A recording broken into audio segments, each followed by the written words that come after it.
সঠিক পথ চ্যানেলের সম্মানিত দর্শকবৃন্দ, আজকের ভিডিওতে আলোচনা করব শরীয়তের আকীদার বিরুদ্ধে কয়েকটা লক্ষণ কুলক্ষণের তালিকা। শরীয়তের আকীদা যা তা না, মানে তার বিরুদ্ধে আমরা মন করা কয়েকটা কুসংস্কার মানি, এমন 20টা কুসংস্কার নিয়ে আলোচনা করব। যে 20টা কুসংস্কার থেকে আমাদেরকে ফিরে আসতে হবে, না হয় আমাদের ইমানের ঘাটতি থেকে যাবে, ইমান নষ্ট হয়ে যাবে। 1 নম্বর, হাতের তালু চুলকালে অর্থকড়ি আসবে, টাকা আসবে, এরকম মনে করা আদৌ উচিত নয়। এটা ইমানদার ব্যক্তির মনে করা উচিত নয়, কারণ কোরআন ও হাদিসে এমন কোনো কথা আসেনি। 2, চোখ লাফালে বিপদ আপদ আসবে মনে করা না। 3, কুকুর কাটলে রোগ মহামারী আসবে মনে করা। 4, এক চিরুনিতে 2 জন চুল আশ্রালে উক্ত 2 জনের মধ্যে ঝগড়া লাগবে মনে করা। এগুলো আপনার সব শিরিক আকীদা বা কুসংস্কার, এগুলো মানা ঠিক নয়, কারণ বিপদ আপদ ঝগড়া এগুলো সব কিছু শয়তানের পক্ষ থেকে হয়। আর এই যে চিরুনি চুল আশ্রালে যে 2 জনের মধ্যে ঝগড়া লাগবে এমন কোনো কথা কোরআন হাদিসে নেই। আর যেটা কোরআন হাদিসে নেই সেটা আমাদের জন্য মান্য করা কোনোভাবেই ঠিক নয়। তারপরে 5, কোনো বিশেষ পাখি ডাকলে মেহমান আসবে এরূপ মনে করা, এটাও আপনার কুসংস্কার। 6, যাত্রাপথে পেছন থেকে কেউ ডাকলে খারাপ মনে করা। যাত্রাপথে হোঁচট খেলে, মেথর দেখলে, কালো কলসি দেখলে কিংবা বিড়াল দেখলে লক্ষণ ভালো না, এরকমটা মনে করা কুসংস্কার বা বেদাত। আর বেদাত ব্যক্তি জাহান্নামী হবে।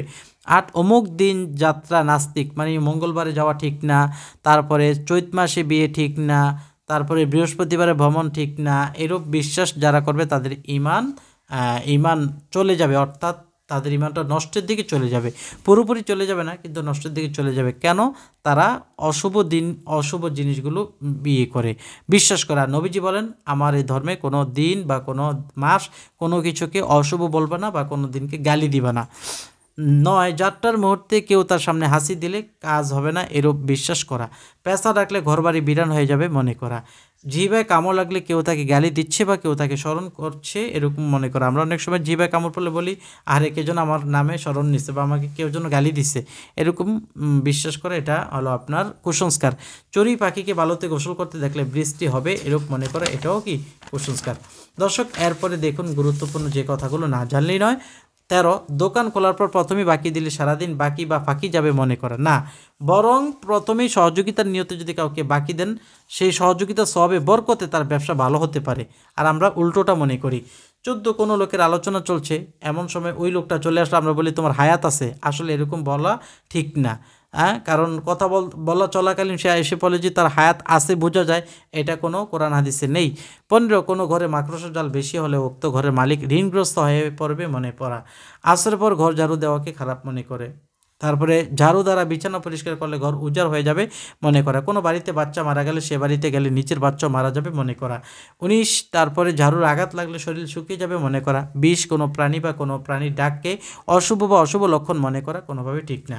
এমন আরও অনেক আছে, যেমন রাতে আইডা পানি বাহিরে ফেলানো ঠিক না, তারপর রাতে ঘর ঝাড়ু দেওয়া ঠিক না, এরকম মনে করা খুবই খারাপ, এবং এগুলো সব বিদআত।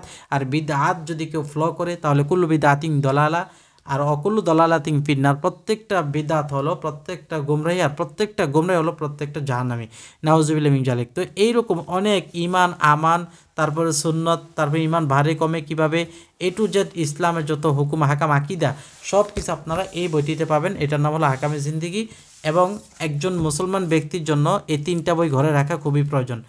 1 নম্বর এই বইটা, 2 নম্বর 24 ঘন্টার আমল, আপনি কিভাবে কি করবেন, ফজরের পরে, জোহরের পরে, আসরের পরে, মাগরিব এশার পরে, তারপরে কোন দোয়া কোন সময় কি পাঠ করবেন, আপনার বাচ্চাকে কি দোয়া শিক্ষা দিবেন, A to Z একজন ব্যক্তির আমল সব এই বইতে আছে।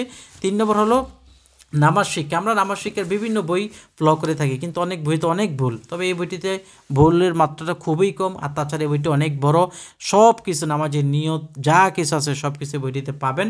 সুতরাং আপনারা যদি 3টি বই নিতে চান তাহলে আপনারা এই নাম্বারে আপনারা ইমো হোয়াটসঅ্যাপে ঠিকানা দিলে ইনশাআল্লাহ আমি কুরিয়ার করে দিতে পারবো ইনশাআল্লাহ। সবাই লাইক দিয়ে শেয়ার করবেন, সঠিক পথ চ্যানেলটি সাবস্ক্রাইব করে পাশে থাকা বেল বাটনটি চেপে রাখবেন। আসসালামু আলাইকুম ওয়া রাহমাতুল্লাহ।